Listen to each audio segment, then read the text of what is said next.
오늘 주실 말씀은 에베소서 3장 14절에서 19절입니다. 한 절씩 교독하시고 마지막 절은 합독하겠습니다. 이러므로 내가 하늘과 땅에 있는 각 족속에게 그의 영광의 풍성함을 따라 그의 성령으로 말미암아 너의 속사람을 능력으로 강건하게 하시오며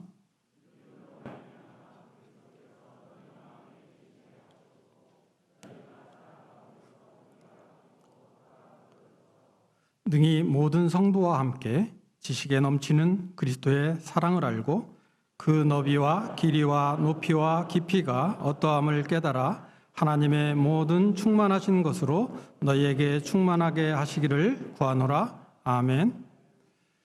우면동교회 정중겸 목사님께서 무릎을 꿇고 비노니 제목으로 말씀 전해주시겠습니다.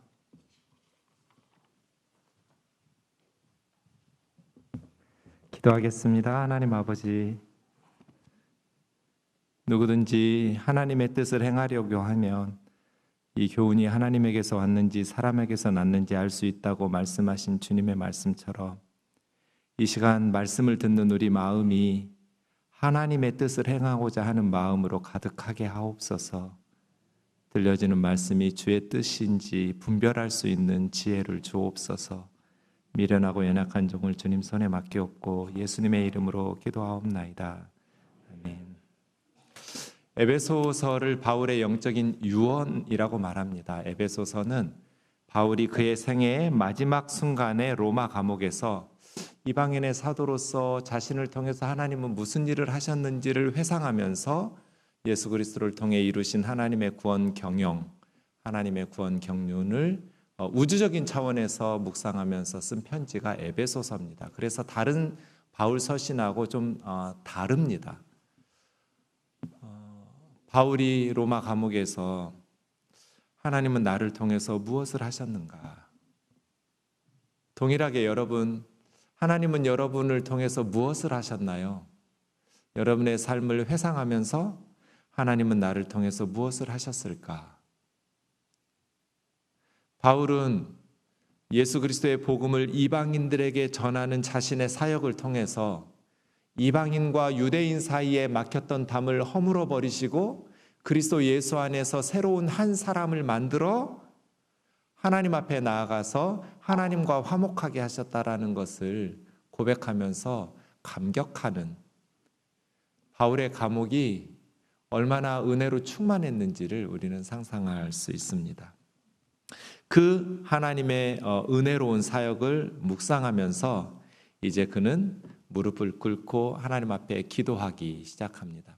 오늘 본문에 보면 세 가지 내용을 확인할 수 있습니다. 첫 번째는 누구에게 기도하는가? 두 번째는 어떤 자세로 기도했는가? 세 번째는 어떤 내용, 무엇을 기도했는가를 살펴보면 되겠습니다.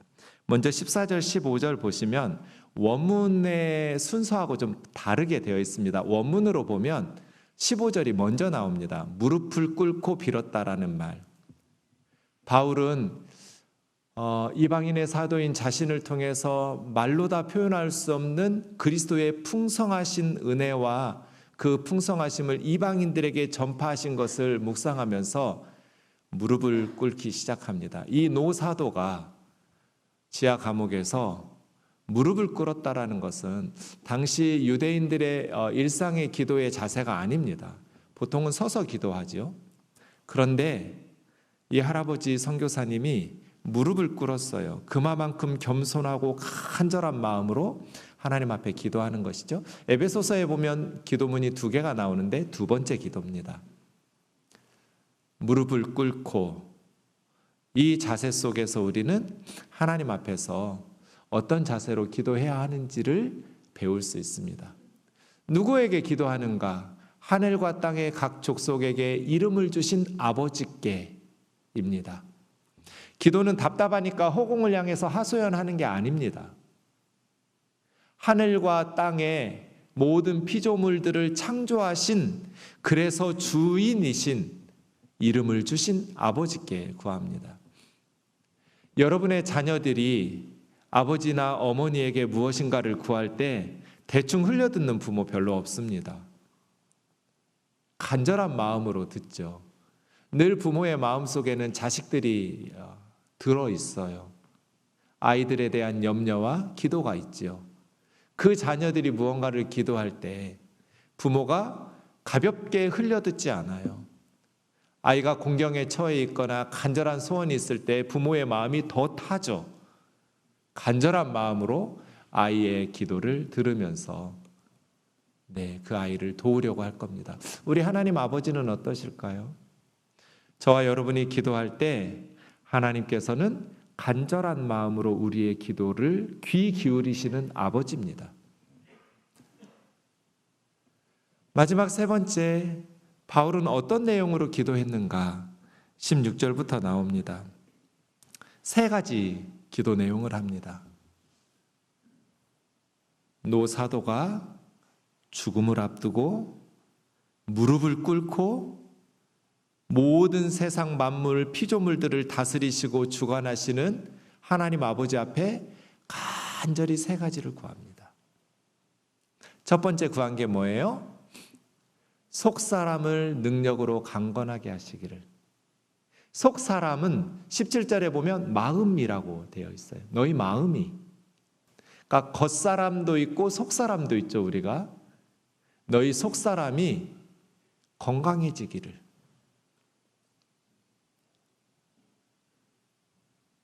왜 목사들이 다니지도 않았던 학교를 다녔다고 이력서에 쓸까요?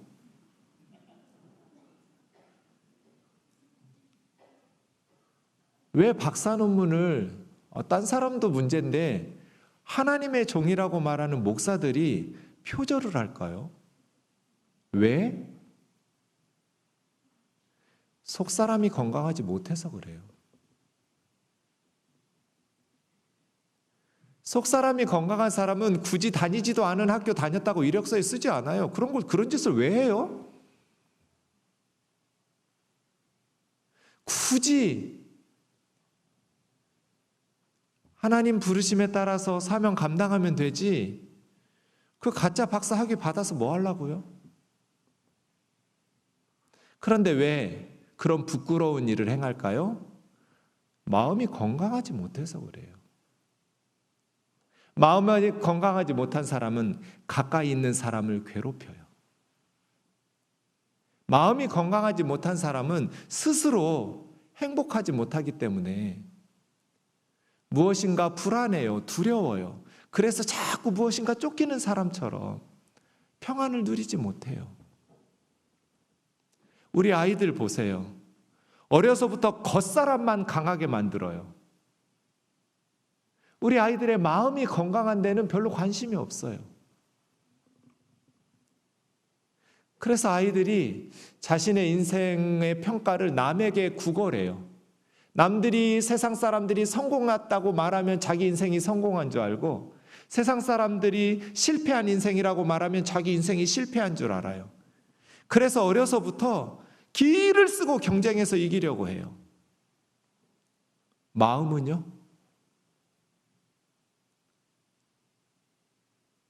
그래서 남의 평가를 두려워해요. 마음이 건강하지를 못해요. 그래서 이상한 짓들을 해요.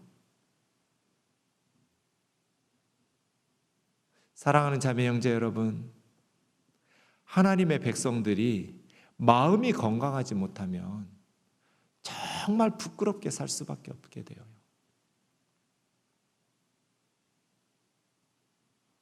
마음이 건강하려면 어떻게 해야 될까요? 모두 다 우리 마음이 건강하고 싶죠. 근데 마음이 건강하고 싶다고 건강해지나요?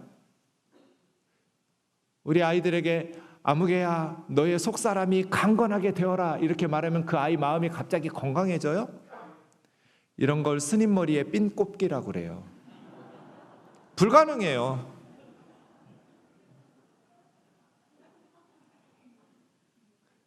속사람이 건강해지라고 말한다고 해서 건강해지면 다 건강하고 행복하게 살죠. 어떻게 해야 속사람이 건강해질까요?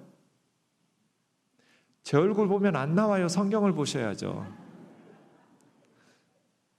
바울은 목회자요, 선교사예요. 필드 사역자지 무슨 연구실에서 논문 쓰는 학자가 아니에요. 그래서 바울 서신 읽으면 반드시 정답이 나와요. 스님 머리 핀 꼽기식으로 안 가르쳐요. 앞뒤를 보세요. 그래도 제 얼굴을 보는 분은 뭐예요? 빨리 성경 보라고요. 어떻게 속사람이 능력으로 강건해질 수 있어요? 성령으로잖아요. 성령으로. 하나님의 영광의 풍성하심을 따라 성령으로 말미암아 너희 속사람이 강건해져요. 하나님의 영이 우리에게 충만하게 임할 때 성령님은 뭐 가지고 우리를 강건하게 하실까요? 성령님이 하시는 가장 중요한 일이 뭐예요? 뭐 병자 고치고 방언하게 하고 그런 은사를 주시기도 하지만 그런 은사를 주시는 모든 목적도 사실은 예수 그리스도의 복음을 드러내고 예수 그리스도에게로 인도하시는 분이 성령님이에요. 성령님은 뭔가 새로운 사역을 하시는 분이 아니에요. 예수 그리스도께서 성육신하셔서 우리 가운데 오셔서 행하셨던 그것을 우리에게로 적용시키면서, 그래서 두 번째 기도가 믿음으로 말미암아 그리스도께서 너희 마음에 계시게 하시는 거잖아요. 예수 그리스도가 어떻게 우리 마음에 계실 수 있어요? 믿음으로 영접할 때예요. 믿음으로 말미암아 그리스도께서 우리 마음에 계실 때 우리는 건강해져요. 성령님께서는 예수 그리스도를 통해서, 그래서 우리는 예수 그리스도 밖에서는 절망이에요. 하나님이 그렇게 사랑이 많으신 분이지만 예수 그리스도 밖에서는 우리를 진노하여 심판하실 수밖에 없어요. 하나님이 우리를 용서하시는데도 예수 그리스도가 필요했어요. 아멘이지요? 천하 인간에게 구원을 주실 만한 죄사함과 용서를, 하나님의 용서를 주실 만한 다른 이름을 주신 적이 없어요. 우리가 하나님의 용서를 받을 때도 예수님의 은혜가 필요했고 예수님의 십자가와 부활의 복음 안에서만 가능해요. 그리스도 예수 안에서만. 성령님도 마찬가지예요. 그리스도 예수 안에서 하나님은 성령을 우리에게 보내시고 예수 그리스도의 복음으로, 그리스도의 진리와 사랑으로 우리 마음에 계시게 하시옵고, 그때 우리 속사람이 건강해져요. 그리스도가 우리 안에 계실 때 말이에요.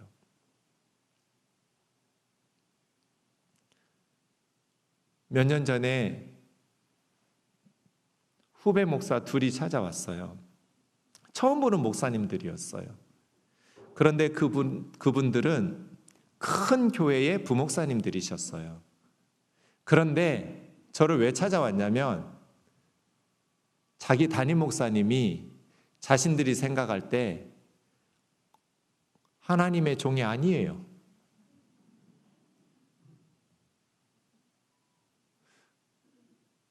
근데 저를 왜 찾아왔을까요? 목사님, 우리 담임 목사님은 이러이러한 문제가 있고 한국 교회의 비판을 받고 있습니다. 저희는 그 교회에서 사역하고 있는 목회자들입니다. 저희가 목사님을 찾아온 이유는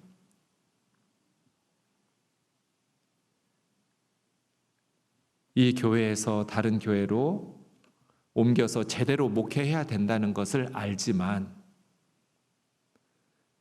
이 교회 부목사들은 한국의 중대형 교회의 담임 목사로 청빙을 받아 가기 때문에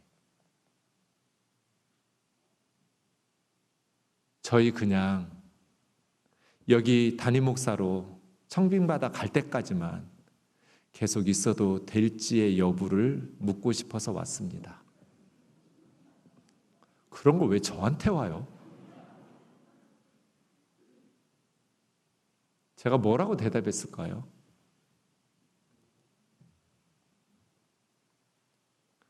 당신의 담임 목사가 올바른 목회를 하고 있다고 생각한다면 거기에 남아 있어도 되지만 당신들이 볼 때 우리 담임 목사님은 하나님의 일을 제대로 하는 목회자가 아닌데 큰 교회니까 다른 교회들이 담임 목사를 청빙할 때 그 부목사들이 지금 옆에 있는 테이블에 목사님들이 많이 청빙되어 가니까 그때까지만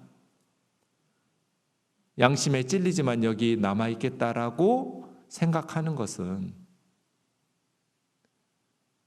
우리가 하나님한테 너무나 부끄러운 거 아니냐고. 우리 하나님 믿는 거냐고. 하나님 믿는 거예요, 그게?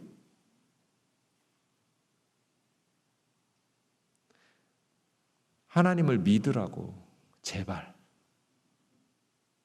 우리 하나님 그렇게 믿지 못할 뿐 아니라고.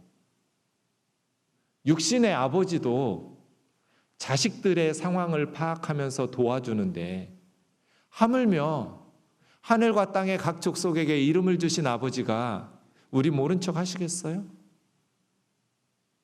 그래서 두 분이 사임을 하고 다른 교회 부목사님으로 가셨어요. 그런데 지금까지도 부목사예요. 그래서 제가 하나님 이거 뭐예요? 다른 교회로 갔지만 좋은 교회 담임 목사님으로 좀 청빙되면 안 됐을까요? 우리가 하나님 말씀에 순종한다고 해서 항상 좋은 결과가 나오지는 않아요. 하지만 하나님 앞에서는 부끄러움이 없을 거잖아요. 그래서 제가 그 두 목사님에게 그런 말 했어요. 영화 대사에 있는 경찰이 한 말인데, 경찰도 그런 말 하는데 우리 목사들은 뭐 더 말해 뭐 하겠어요. 우리가 돈이 없지 가오가 없냐?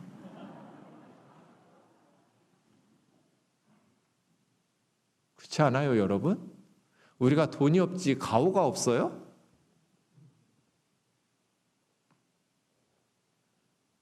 근데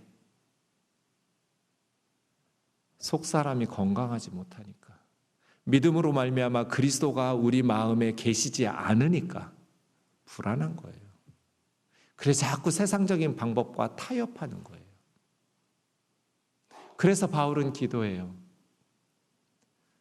우리 교회와 성도들이 하나님의 영광의 풍성하심을 따라 성령으로 말미암아 속사람을 건강하게 해주세요.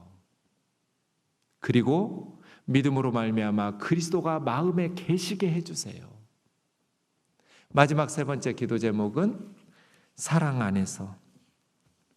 나무 심는 거하고 집을 짓는 것처럼 비유했죠.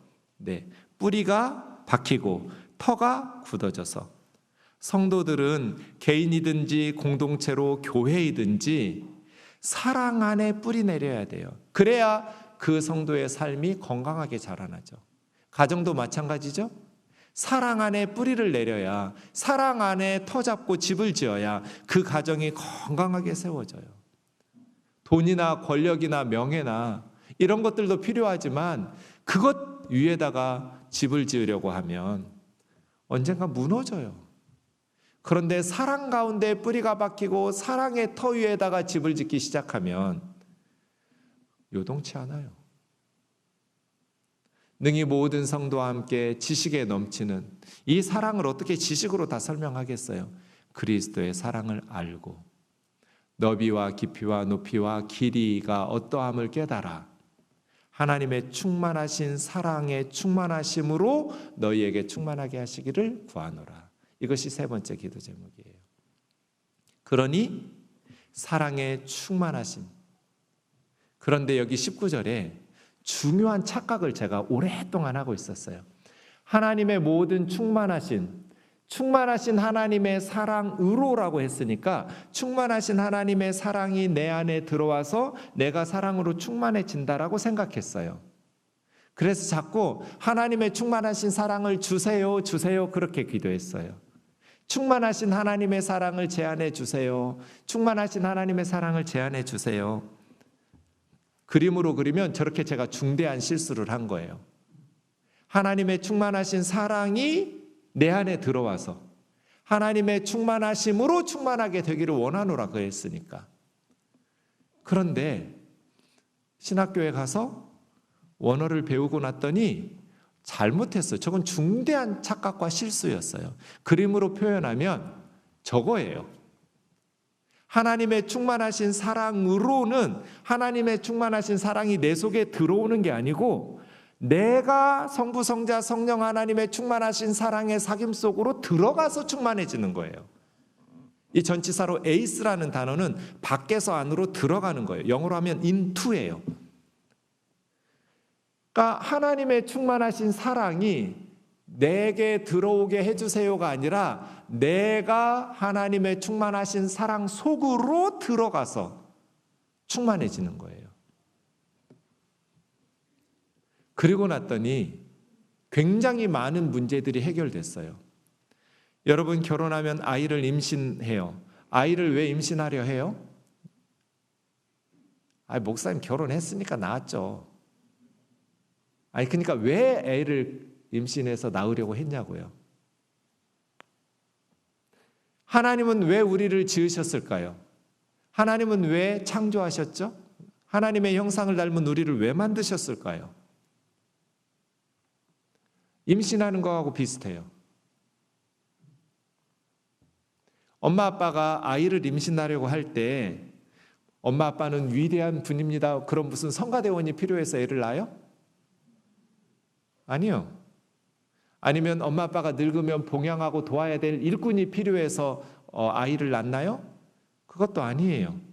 그럼 아이를 왜 임신하고 아이를 왜 낳아요? 저 그림처럼 엄마 아빠가 부부가 사랑의 사귐, 가정이라는 사랑의 사귐의 공동체를 만들어 놓고 자기들의 형상을 닮은 아이를 초대하는 거예요. 그게 임신이에요. 하나님은 우리를 왜 창조하셨을까요? 성가대원이 필요했나요? 아니요. 그건 본질적인 이유가 아니에요. 일꾼이 필요했나요? 아니요. 하나님은 말씀 한마디로 온 우주를 창조하시는 분이에요. 우리가 도와드리지 않아도 돼요. 그럼 하나님은 우리를 왜 창조하셨나요? 성부, 성자, 성령 하나님의 사랑의 충만하심 사귐 속에 하나님의 형상을 닮은 우리를 지으셔서 그 사랑의 공동체에 초대하는 거예요. 그래서 그 사랑을 키워가는 거예요. 바울은 이 그림을 생각하고 있어요. 하나님의 모든 충만하심, 사랑으로 너희가 충만해지기를. 그 하나님의 사랑을 공급받을 때 우리 속사람이 건강해지잖아요. 그 하나님의 사랑 속에서 그리스도가 우리 마음에 거하시고 우리가 저 험한 세상을 믿음으로 승리하며 살아갈 수 있잖아요. 이것이 저와 여러분의 기도 제목 되기를 원합니다. 이 세 가지요.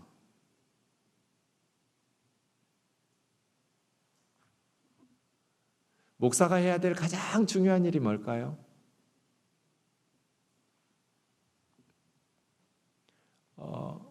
사람마다 대답이 다르겠죠. 부모가 해야 될 가장 중요한 일이 뭘까요? 장로님, 권사님들이 해야 될 가장 중요한 일이 뭘까요? 한 가지만 말씀해 보세요. 목사가 해야 될 가장 중요한 한 가지 뭘까요? 교회 리더들이 해야 될 가장 중요한 일이 뭘까요? 한 가지. 부모가 해야 될 가장 중요한 일이 뭘까요?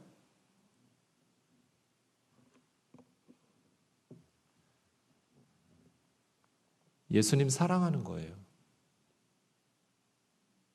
사랑 안에서 뿌리가 박히고 터가 굳어져서 그리스도의 사랑을 알고 하나님의 사랑에 충만한 사귐 속에 풍덩 빠져들어가서 하나님과의 사랑의 사귐과 교제를 나누는 거예요. 예수님은 저렇게 믿는 거구나. 제가 작년에 목회 그만두려고 했었어요. 너무 힘들어가지고. 한 자매님이 몇 년 전에 교회 길 건너 아파트에 살다가 처음 교회라는 데를 왔어요. 암에 걸린 몸으로 왔어요. 온 교우가 어린 딸을 둔 이 젊은 자매님을 위해서 기도하고 암이 완치되었어요. 그런데 안타깝게도 몇 달 후에 다시 재발했어요. 그래서 이제 병원에서는 불가능하다고. 말기암 투병을 하는 30대 젊은 애기 엄마를 놓고 얼마나 속이 타는지. 제가 매주 관악산에 혼자 올랐어요. 산 밑에서부터 정상까지 올라갔다가 내려오는 기간 동안 기도 제목은 딱 한 가지였어요. 하나님도 좀 생각해 보세요. 딸이 5살이에요. 근데 우리 아들은 대학 졸업했어요. 그 집 친정에 예수 믿는 사람 한 사람도 없어요. 다 전도해야 돼요. 그런데 우리 집은 예수 믿지 않는 사람이 한 사람도 없어요. 전도할 사람이 없어요. 믿음도 제가 더 좋아요. 누가 죽어야 될까요? 하나님. 애기 엄마의 암세포를 나한테 다 옮겨주세요. 그 기도 제목 하나 가지고 1년을 관악산을 오르내렸어요. 매주 올라갔어요.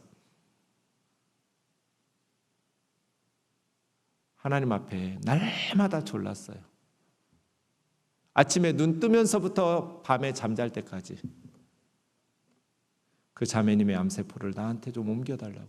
누군가 꼭 필요하다면 하나님이 생각해도 나잖아요. 제발 살려달라고. 점점 악화됐어요.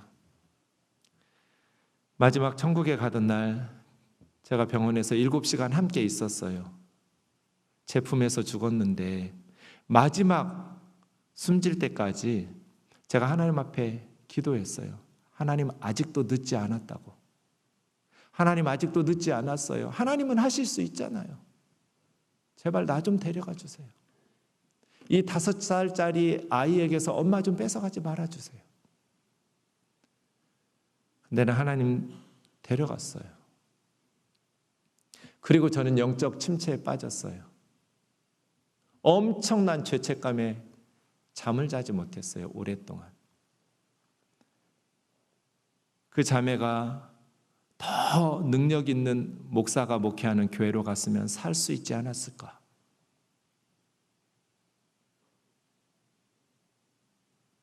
내가 왜 밥을 처먹었을까? 왜 더 금식하지 않았을까? 내가 왜 잠을 쳐잤을까? 애기 엄마 죽고 있는데 내가 왜 철회하면서 기도하지 못했을까? 나 때문에 죽은 것 같아요. 우리 교회 와서 죽은 것 같아요. 그래서 깊은 영적인 침체에 빠졌어요. 더 이상 목회를 할 수 없을 것 같았어요. 어느 날 새벽에 저는 새벽 3시쯤 일어나서 주님과 골방으로 들어가는데 그 시간에 주님 저한테 물으셨어요. 그냥 다른 질문 같았으면 제가 너무 마음이 힘드니까 못한다고 대답했을 텐데 주님이 딱 한 질문을 던지는데 베드로에게 던졌던 질문을 저에게 던지셨어요. 너 나 사랑하냐? 다른 질문 같으면 제가 못하겠다고 안 한다고 하겠는데 주님께서 나를 사랑하냐고 물으시는데 제가 어떻게 아니라고 대답해요. 내가 주님 사랑하죠. 그럼 목회 그만두지 말아라. 목회는 나를 사랑하는 애들이 하는 거야. 신학 박사들이 하는 게 아니고요. 설교 잘하는 사람들 하는 거 아니고요. 능력 있는 사람들이 하는 게 아니라 예수님 사랑하는 사람들이 하는 거예요. 요한의 아들 시몬아, 너 나 사랑하냐? 주님, 제가 주님 사랑하는 줄 아시잖아요. 내 양을 먹여라. 목회자가 해야 될 가장 중요한 일이 뭐예요? 성부, 성자, 성령 하나님의 사랑의 사귐 속에 풍덩 들어가서 주님과 사랑의 사귐을 나누면서 충만해지는 거예요. 그래야 우리 마음이 건강해지고 그래야 우리 안에 있는 그리스도가 능력으로 일하실 수가 있어요. 자녀들에게 여러분이 보여줘야 될 가장 중요한 것은 주님 사랑하는 거예요. 아, 예수님 저렇게 믿는 거구나. 여러분이 목사들에게 원하는 게 뭐예요? 제 후배 목사님이 담임 목사로 청빙되어 갔더니 수석 장로님이 와서 그랬대요. 목사님, 우리 교회 1000명만 만들어주세요. 그런 거 원하세요, 목사들한테? 그런 거 많이 해봤잖아요, 여기서. 진짜 주님이 우리에게 원하시는 거, 진짜 우리 성도들이 원하는 거, 예수님 사랑하는 거 아니에요? 우리 아이들이 어떻게 살았으면 좋겠어요? 지금까지 겉사람 강하게 만드는 거 많이 하셨으니까 이제부터는 오늘부터 바꾸세요. 기도 제목 바꾸시고 아이들에게 말하는 내용을 좀 바꿔주세요. 주님 앞에 성령으로 우리 아이의 속사람이 강건해지기를 구하시기를 바랍니다. 믿음으로 그리스도께서 우리 아이들의 마음에 거하시기를 구하고 성부, 성자, 성령 하나님의 충만하신 사랑 속으로 우리 아이가 풍덩 빠져들어가서 하나님과의 사랑의 사귐과 교제를 나누면서 이 험한 세상을 믿음으로 승리하며 살아갈 수 있는 그리스도의 군사 되도록 구하기를 주의 이름으로 축원합니다. 우리가 구해야 될, 무릎을 꿇고 빌어야 될 것은 박해가 끝나거나 교회가 성장하거나 늘어나거나 아니면 큰 권력을 가지는 게 아니고요. 이 세 가지라는 거. 주님과의 사랑의 사귐을 나누는 것을 기억하면 시편 131편이 생각나요. 우리 좀 같이 읽겠습니다. 시작. 여호와여, 내 마음이 교만하지 아니하고 내 눈이 오만하지 아니하오며 내가 큰 일과 감당하지 못할 놀라운 일을 하려고 힘쓰지 아니하나이다. 실로 내가 내 영혼으로 고요하고 평온하게 하기를 젖된 아이가 그 어머니 품에 있음 같게 하였나니 내 영혼이 젖된 아이와 같도다. 이스라엘아, 지금부터 영원까지 여호와를 바랄지어다. 이게 하나님의 사랑의 사귐 속에 풍덩 빠진 사람들의 고백이에요. 젖된 아이는 젖 때문에 엄마 품을 찾지 않아요. 뭘 달라고 원하는 게 아니에요. 그냥 엄마 품이 좋은 거예요. 젖 뗐어요. 젖 달라고 징징대지 마시고 그냥 하나님의 품에 풍덩 빠져서 남들이 성공했다고 그러면 성공한 거 아니고 남들이 실패했다고 그래도 실패한 거 아니니까 우리는 뭐 실패할래야 실패할 수가 없어요. 예수님 믿는데 어떻게 우리 인생이 실패해요? 우리는 예수 그리스도 때문에 항상 승리해요. 우리는 예수 그리스도 때문에 승리했어요. 하나님의 자녀가 된 우리들이 젖된 아이가 엄마 품을 사모하고 그 품 따스함 속에서 마음이 건강해지는 것처럼 하나님의 품 안에서 그 따스한 하나님의 사랑으로 충만해지는 저와 여러분 되기를 주의 이름으로 축원합니다. 파르바나 아프가니스탄의 눈물이라는 다큐멘터리 영화에 이런 구절이 나옵니다. 목소리가 아닌 말의 가치를 높여라. 꽃을 피우는 것은 비지 천둥이 아니다.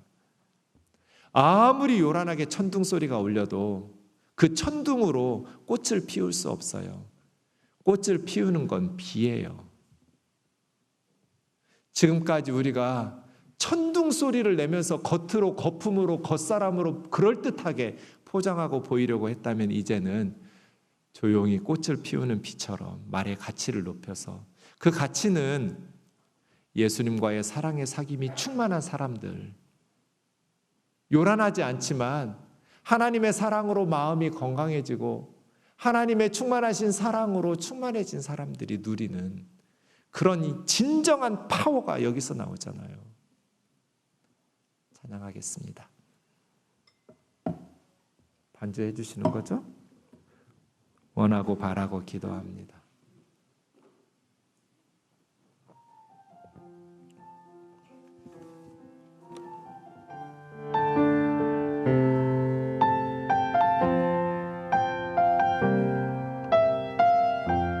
이 세상을 살아가는 동안에 이 세상을 살아가는 동안에